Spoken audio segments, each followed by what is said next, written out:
দর্শক, বিডিআর হত্যাকাণ্ডের জামিন শুনানি চলছে। কেরানীগঞ্জ থেকে আরো জানাতে যোগ দিচ্ছেন সজল শাইক। সজল, শুনানি কি শুরু হয়েছে? কাকুলি, জানেন যে আজকে বিডিআর হত্যাকাণ্ডের যেই বিচার, সেই বিচারের জামিন শুনানি কিন্তু হওয়ার কথা, সেটি ইতিমধ্যে কিন্তু চলছে।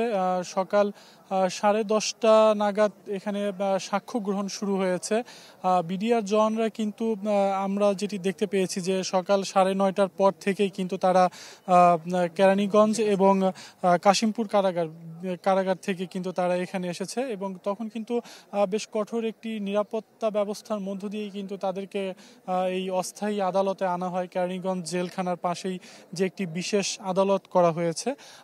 এখানে কিন্তু আরেকটি বিষয় বলে রাখি যে বিডিআর যে জওয়ান, তাদের মধ্যে কিন্তু আমরা ইতিমধ্যে একটি খবর পেয়েছি যে বিডিআর জওয়ান এনামুল, তিনি কিন্তু আজকে সকালে ঢাকা মেডিকেলে মারা গিয়েছেন এবং সবচেয়ে তার আজকে কিন্তু এখানে জামিন শুনানি হওয়ার কথা ছিল, কিন্তু তিনি সেই 10 বছর সাজা খাটার পরেও কিন্তু তার শেষ মুহূর্তে আজকে তার জামিনটি তিনি দেখে যেতে পারলেন না।